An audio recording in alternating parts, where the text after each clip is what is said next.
Bem, estamos de volta com o Argumento e agora vamos conversar sobre ombro e cotovelo. Está aqui conosco o médico ortopedista Jean-Clay Machado, especialista justamente nesta área. Doutor Jean-Clay, um prazer tê-lo aqui, muito obrigado por ter vindo. O senhor presidiu nesse final de semana no Hangar 2 congressos nacionais de suma importância nesse setor de ombro e cotovelo. Como é que decorreu esse evento? Então, esse é o maior congresso de especialidade de ombro e cotovelo, ele ocorre a cada 2 anos e a gente teve essa semana a sua 12ª edição. E pela primeira vez ele veio para a região norte do país. Esse é um congresso que é o evento mais importante da sociedade. A sociedade que hoje ela conta com mais de 900 membros no Brasil inteiro. Da Sociedade de Ortopedia? Não, a Sociedade de Ortopedia tem 13 mil membros.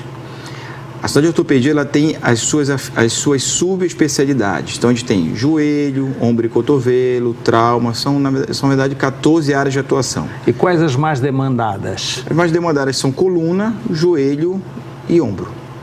Coluna, joelho e ombro. São os maiores desgastes. Os maiores desgastes, o maior número de... A longevidade da população, isso é que reclama logo, né? Isso. Trauma também, em função, por uma então, o senhor estava falando sobre os especialistas de ombro e joelho. De ombro e cotovelo. A gente tem hoje... A gente tinha até o congresso quase 900. Só que no dia anterior ao congresso nós tivemos o terceiro exame para a obtenção do título em cirurgia do ombro e cotovelo. Então, a sociedade, através de uma comissão de prova, da qual eu faço parte, que foi composta por 6 membros, elabora várias provas, prova teórica, prova oral e provas de habilidades, além de um trabalho. Então, a gente submete esses candidatos a essas provas, a gente tem uma nota mínima, e aí, depois disso, a gente anuncia os novos membros titulares da Sociedade de Ombro e Cotovelo. Então, a gente teve mais 76 membros, então hoje a nossa sociedade ela é próxima de 1.000 membros titulares. É considerada a 3ª maior sociedade de ombro e cotovelo do mundo hoje. Ela só fica atrás da sociedade japonesa e da americana. Doutor Jean-Clay, o que é que se fez de novidade? Que ombro e cotovelo dói e com o desenrolar da vida, chegada da idade, eles vão reclamar necessariamente, não é verdade? É muito comum. As doenças, as patologias do ombro e cotovelo, a gente tem várias causas. A gente tem primeiro como uma das causas que você falou, o envelhecimento biológico. Isso é extremamente comum. Hoje, cada vez mais, a população tem uma expectativa de vida maior e, com isso, você A gente não substitui a engrenagem, né? Continua com a mesma. Exatamente. Haverá o desgaste natural. Que é natural. E quem usou mais, né? Um jogador de vôlei, por exemplo, sim, esse terá um desgaste maior. A tendência é que sim. Sobretudo aqueles atletas de alta performance. Eles levam o corpo ao extremo. Então, é muito comum as lesões, não só durante a prática de esporte, mas a longo prazo. Isso é extremamente comum.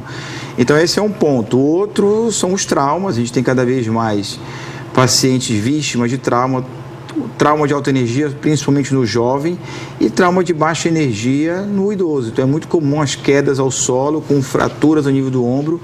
A fratura ao nível do ombro é o 3º lugar mais comum de fratura. Então, você tem fraturas de fêmur, fraturas do punho, fraturas ao nível do ombro, as mais comuns no paciente idoso. E a gente recebe muito no hospital pacientes com esse tipo de fratura. E um trauma no ombro reflete imediatamente no cotovelo?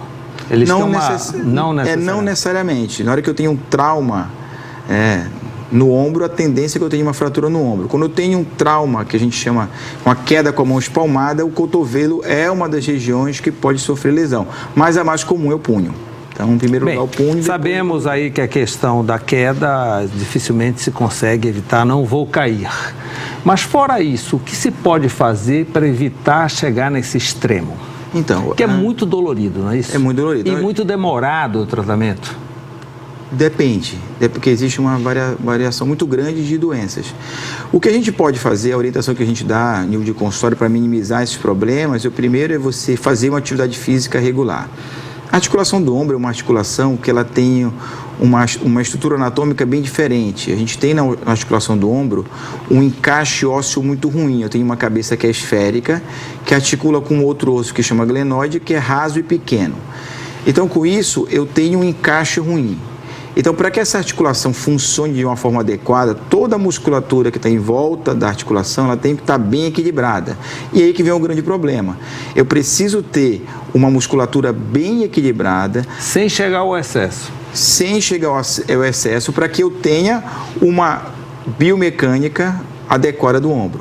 A maioria das patologias, a maioria das doenças do ombro, elas são por desequilíbrio biomecânico, Mauro. Então, o que acontece? A gente recomenda muito que o paciente vá, que as pessoas façam atividade física, vão à academia, mas poucos são exercícios que normalmente se fazem para os ombros. Se preocupa muito com deltoide, com peitoral, com bíceps, tríceps e pronto. Mas o que tem de mais importante é o que a gente chama de rotadores e a musculatura que estabiliza a escápula. Se eu tenho uma musculatura rotadora boa, bem preparada, e uma musculatura que estabiliza a escápula bem preparada, a minha sobrecarga no ombro é infinitamente menor. Então, a maioria dessas doenças, elas são por desequilíbrio biomecânico. Inclusive, o tratamento ele acaba sendo isso. Por isso que a fisioterapia é tão importante. Se eu tenho um reequilíbrio biomecânico dessa articulação, a sobrecarga nela diminui, todos os meus problemas diminuem. O que acontece é que, muitas vezes, as pessoas demoram para procurar atendimento médico, e aí essa doença que tem um caráter progressivo, ela acaba combinando com outros problemas. Então, é muito comum o paciente chegar numa fase de ruptura do tendão, e dependendo da sintomatologia do paciente, essa ruptura pode ser de tratamento cirúrgico. Bem, isso que eu ia lhe perguntar. Qual é o percentual que leva logo para a cirurgia? Então, depende da doença. As instabilidades, por exemplo, os pacientes que tiram o ombro do lugar de origem traumática, a partir do segundo episódio já é indicação de tratamento cirúrgico. As doenças do manguito rotador, que é muito comum, as lesões do tendão do manguito rotador, elas só são cirúrgicas quando elas são lesões completas em pacientes sintomáticos. Isso é importante, porque às vezes existe um certo equívoco em indicação de tratamento cirúrgico. A estimativa que se tem no mundo inteiro é que cerca de 30% das pessoas que chegam aos 60 anos de idade têm uma lesão no manguito rotador.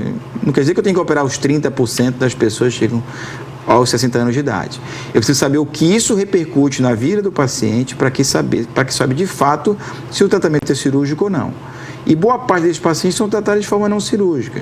E o tratamento cirúrgico é a implantação de prótese? Não, para as lesões do manguito rotador, que são as lesões mais comuns, a grande maioria dos casos o tratamento é você reparar o tendão. Então você vai lá e dá ponto no tendão, isso se faz por artroscopia. Especificamente para as lesões do manguito rotador, eu só indico prótese quando eu tenho uma lesão irreparável num paciente idoso que evolui com uma coisa que chama de artropatia do manguito rotador. Ou seja, a consequência dessa lesão grave, dessa lesão irreparável, já foi uma doença na articulação. Aí eu tenho que substituir a articulação. E para isso, já que eu não tenho manguito, eu preciso usar uma prótese diferente, chama prótese reversa. Doutor Jean-Clay, geralmente essas cirurgias são muito rápidas, né? A recuperação que é demorada. A recuperação é bem demorada. A recuperação de cirurgias do ombro normalmente gira em torno de 6 a 8 meses.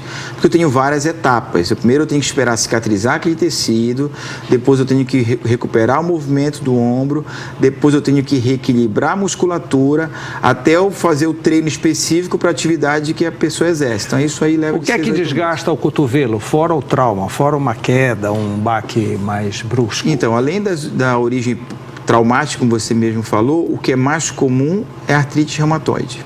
Então, as artrites, sobretudo a artrite reumatoide, são uma das causas comuns de destruição articular no cotovelo, principalmente em jovens. Que repercutem na mão também. Que repercutem no corpo inteiro. E, felizmente, mudou muito o tratamento. Hoje, o tratamento é muito mais eficaz. Então, a gente cada vez pega menos sequelados de artrite reumatoide em função dos usos biológicos que o pessoal da reumatologia tem usado com... E que geralmente chegam com a idade. O que? Essa reumatologia aí. Que... Não necessariamente. A doença, a artrite reumatoide, você tem uma forma que é a artrite reumatoide juvenil. Então, isso eram quadros dramáticos. Pacientes jovens de 20, 15, 20, 30 anos de idade com lesões gravíssimas em várias articulações. Eu tenho paciente reumatoide que eu já coloquei 3 próteses em paciente reumatoide. Ombro, cotovelo, joelho, quadril, enfim. São doenças realmente dramáticas, mas que hoje, com a evolução do tratamento, com os usos dos biológicos, têm sido cada vez mais raras esses desfechos mais dramáticos, né? Bem, isso tem aumentado muito, até porque a demanda em academia de ginásticas também tem aumentado muito, não é verdade? Com certeza. E está pegando justamente a juventude. Tem, assim, aí você tem essas doenças traumáticas, o que uma das principais causas hoje de procura no consultório ortopedista é o famoso crossfit.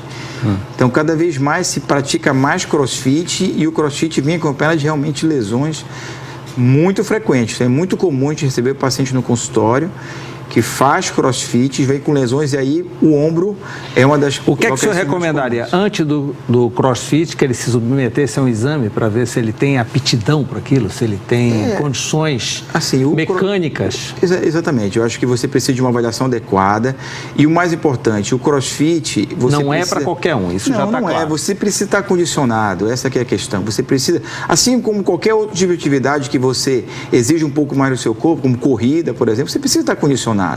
Então, para você uma vez que você esteja condicionado, aí você pode fazer uma atividade dessa.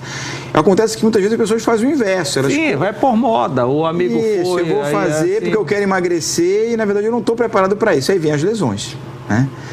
Então, é muito comum, a gente ter recebido muitos pacientes no consultório com lesões por modalidades como é o caso do crossfit. Outra que é uma moda atual, é recente. Que é uma moda cada vez mais presente. Cada dia você abre uma academia de crossfit nova aqui em Belém. E outra modalidade que é muito comum em patologia, doenças do ombro, lesões traumáticas do osso, é o jiu-jitsu. A gente tem muitos pacientes que fazem jiu-jitsu hoje, muitas pessoas praticando jiu-jitsu, e esse também vem acompanhado de muitas lesões. Então o esporte tem que ser bem dosado, né? Tem que ser bem dosado. E todo esportista de alta performance dificilmente chega aos 80 anos, e quando chega todo... Chega com muitas lesões, a gente recebe realmente muitos. Os pacientes que praticam artes marciais são pacientes que têm muitas lesões. Boxe nem se fala, estamos vendo aí... Boxe, karatê, a gente vê muito. E hoje com o MMA... você percebe lesões assim cada vez mais frequentes, né? Porque são Quer dizer, a demanda aumentou muito. Aumentou muito, porque são esportes competitivos e as pessoas elas chegam ao extremo, né? Então você passa do limite fisiológico da articulação e isso acaba gerando lesões. É muito comum. Bem, nós vamos a um breve intervalo, na volta vamos falar de coluna, vamos falar de joelho, vamos começar a explorar toda essa sua experiência, ok? Tá? Eu volto já.